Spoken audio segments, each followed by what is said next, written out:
Sorry, I have to ask you if the elegant black look is owed to working or to like a sense of style. Is the what? The all black, is that because it's like a work uniform, or is it a sense of style? Because it's very good.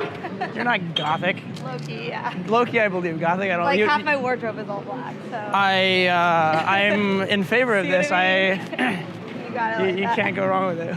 You have a good sense of humor. Who are you? Who am I? Todd, nice to meet you. Nice to meet you, Todd. I need that. Just a sunny simple. I need a little sinful in my life. It's important, Yeah. right? If it was too like if you were too like dull and boring, I would have been just like, she's cute, but it's not, whatever. So you can see the little edge in me then. And the expressions and such. Yeah, you innocent face, devious carriage. What I try to go for.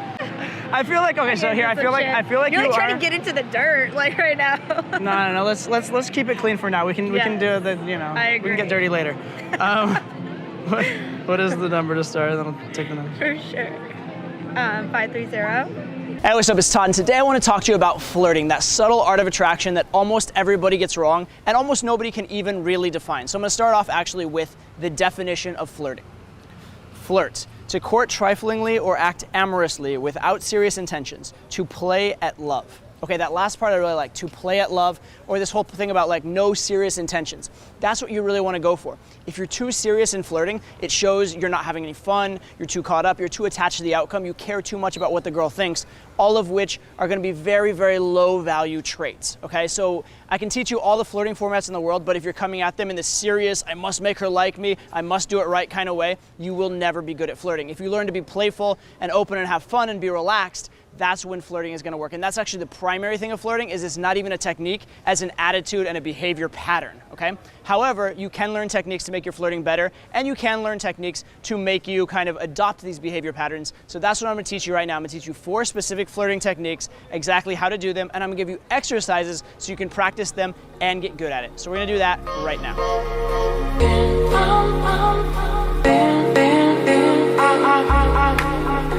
The first flirtatious format I want to share with you is the push-pull. And the reason it's the first one is it really captures the essence of flirtation, which is you're giving a positive and you're giving a negative, right? It's very playful. It's very much an emotional roller coaster for the girl. Imagine if you've ever seen the cartoons, you see like the little girl on the lily pad pulling out like, he loves me not. He loves me not.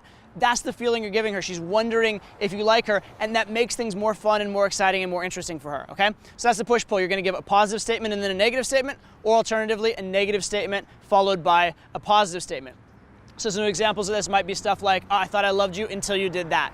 Or, at first I wasn't so sure about you, but now you seem pretty okay. Or, that shirt's amazing, but just not on you.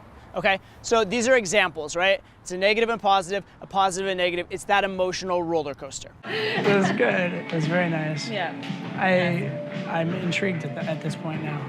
I thought you were just gonna be like cute but boring, but if you're actually like interesting, shit.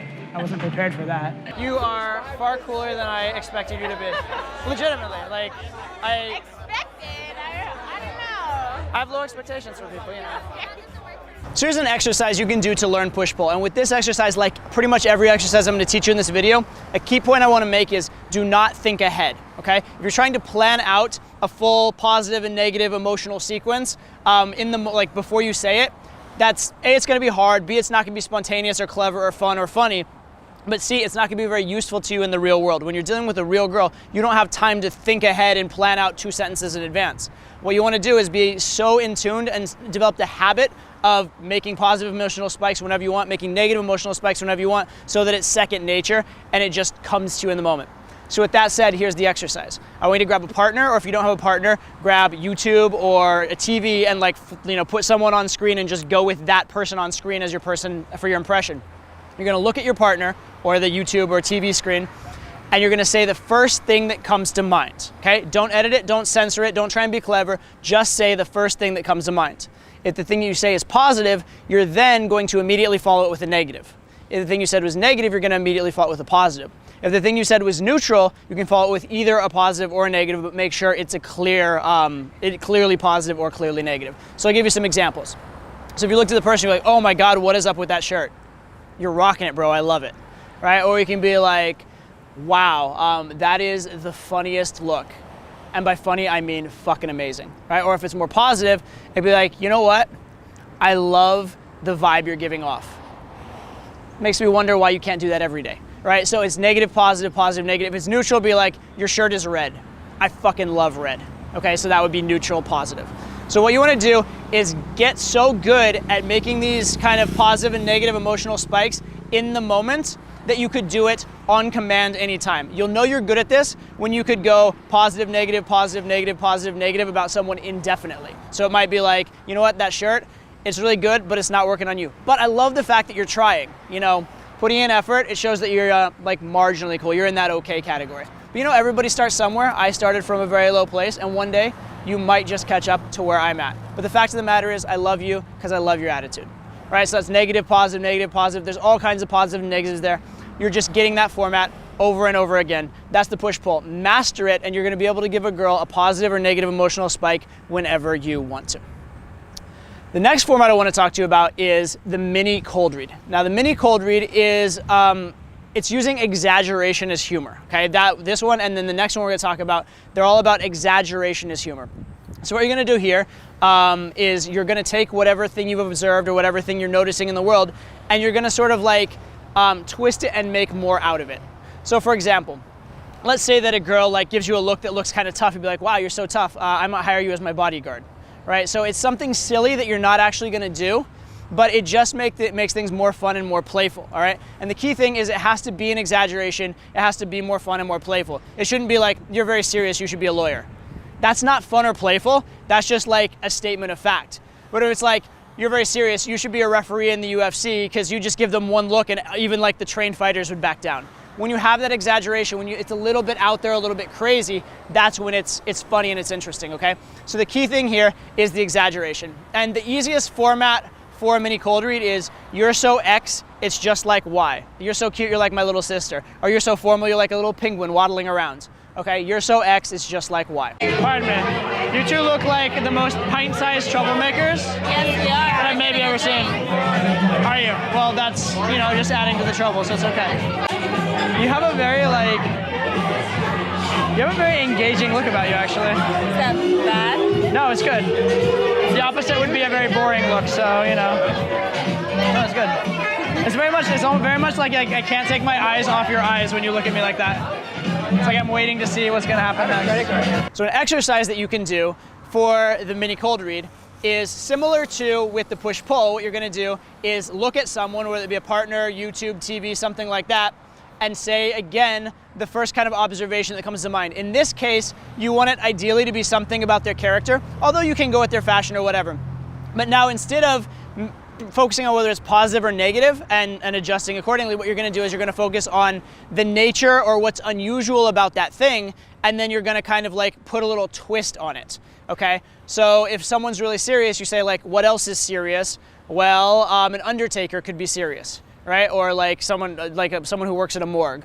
Or who else could be serious? Like, I don't know, like the St. Peter at the pearly gates could be serious, right? Just doesn't really matter what you come up with, but anything that fits that format, that's a nice exaggeration. So the exercise here is, say the first thing that comes to your mind, and then you wanna like take that observation and kind of like twist it in a new and creative direction, okay? And ideally it's the format, you're so X, so you're so, make an observation, it's just like exaggeration. All right, get really, really good with this format, and you're gonna be able to, on the spot, take your conversation in creative, new, interesting directions. And the great thing here is you're taking the girl kind of to like a fantasy world, and in a fantasy world, you can be silly, you can be playful, you can be more flirtatious, you can even say things that are a little sexual, and there's not so much responsibility. So it gives the girl a lot more freedom to open up, be herself, and enjoy the moment with you. And that's similar to the next format, which is the future adventure projection. Okay, the future adventure projection is another form of exaggeration, except now instead of exaggerating by twisting, we're exaggerating by degree. So the key question you're gonna ask yourself here is, if this is true, what else is true, okay? And actually these two work very well together. A lot of times you can do a mini cold read and then a future adventure projection following onto it. You don't have to, but a lot of times you can. So I'll give you a format of that first. That could be like, you know what, you're so serious. You could be like a referee in the UFC. Actually, to be fair, you're gonna be the first superstar referee ever. In fact, like people are gonna yell and boo and scream at you, and that's actually gonna be their highlight of the fight. They're not even gonna talk about the knockouts. They're gonna talk about the fact that you were such a bad referee and that you were like the villain of the show. Nobody's gonna like you, but you're gonna make a lot of money. So I'll marry you and take half that money. All right, so it's this crazy like story that I just made up, like off the top of my head. It doesn't really make sense, but it's that exaggeration. If this is true, what else is true? Where can I take it? How can I play up this fantasy? And again, what you're doing here, you're making these creative, interesting things. They're far away from reality, and they give you this world where there are no consequences. So it's not boring, and you can open up. You can be sexual. You can make fun of someone without it being as offensive. You can compliment someone without giving away so much of your power. It just gives you this great scope to work within. And again, remember the definition of flirting. It's playful. It's playing at love. So these are very, very playful formats. So that was very, very, very intense. You guys look very cute, but that was like extremely like fucking like, I felt like I was watching some kind of like drug lord movie. He's like, I will kill them all. Anyway. Pretty accurate? You'll kill them all? Anyway, I'm Todd.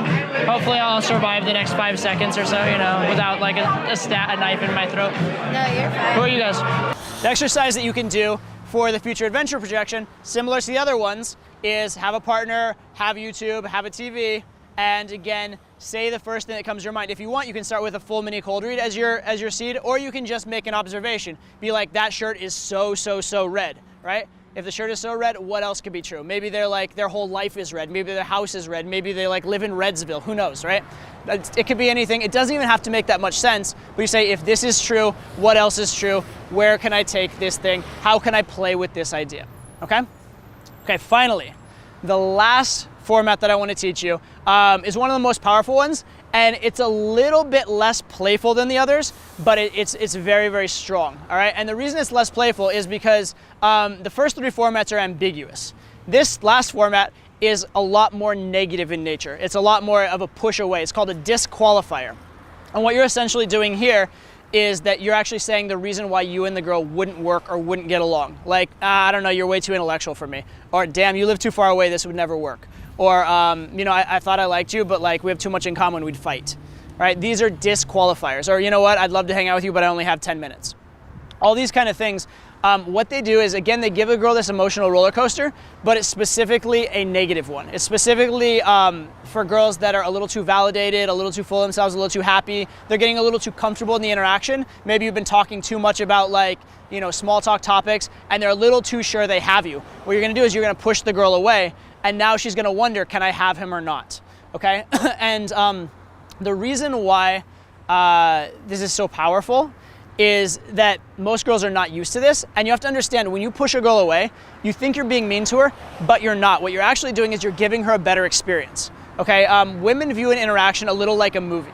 If you were to go watch a movie and there was no bad guy in the movie and no explosions and no tension, and it was just like bunnies bouncing on rainbows with like nice music in the background, you wouldn't watch that movie. It would be fucking boring. Most guys, when they talk to girls, are the equivalent of that movie. They ask a lot of boring questions and they compliment the girl. And so the girls are very secure, and they don't feel any validation. They don't feel as though they're winning when they get with the guy.